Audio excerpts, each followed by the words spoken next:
It's hard to argue with the fish-catching ability of both the Walt's worm and the Sexy Walt. Many competitive fly fishermen have boxes lined with nothing else. So when fish make up their minds they want something smaller, why not offer them the scaled-down Son of Sexy Walt?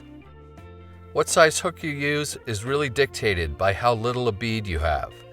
Here, I'm going to go with a size 22 Dai-Riki number 125 emerger hook. Once again, plunger-style hackle pliers make handling tiny hooks like this much easier. Begin by mashing the delicate hook barb with small needle-nose pliers or between the jaws of your tying vise. For a bead, I'm going to use an extra small killer Caddis glass bead with a mercury-colored core. Just drag the hook through the herd of beads and you'll eventually catch one. Get the hook firmly secured in your tying vise and pull the bead up behind the eye. For thread, I like to leave a little hot spot on the fly, so I'm going to use 70 Denier fluorescent orange ultra thread. Red, fluorescent pink, and chartreuse also work well. Start your thread on the hook shank behind the bead and take a few wraps rearward before snipping or breaking off the tag. Sulky sliver metallic is normally used to rib a Sexy Walt, but even though it's narrow, it still looks a little wide when you're tying on size 22s and smaller.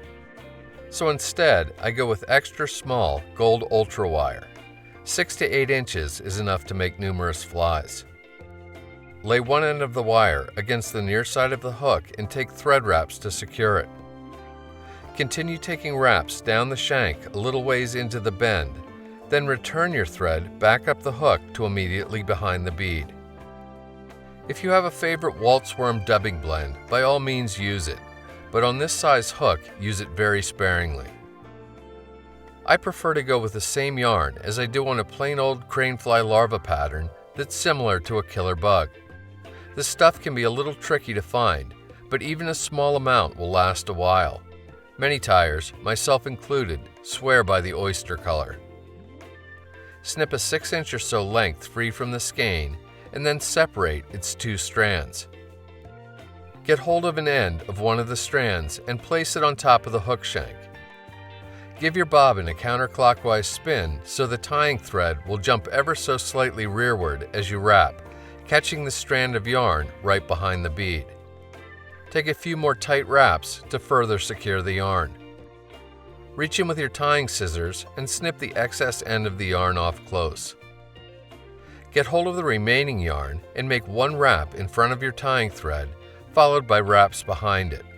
This stuff actually begins to uncord and flatten as you wrap, the opposite of most tying threads. So it does a wonderful job of creating a tapered body as you work your way rearward. While maintaining a grip on the yarn, get hold of the wire and begin making open spiral wraps forward over the yarn body. These are effectively counter wraps made in the opposite direction of the yarn wraps. When you reach your tying thread, use it to secure the wire with 2 or 3 tight turns. You can then brace the hook with the nozzle of your bobbin and helicopter the fine wire to break it off close. Do a 3 or 4 turn whip finish to secure your tying thread and build up a small hot spot collar behind the bead. Once you have the knot well seated, snip or cut your tying thread free. Finally, reach in and snip the excess yarn off close, right at the first wire wrap. The Son of Sexy Walt not only fishes extremely well, but because it's so easy, is a great way to get accustomed to tying small.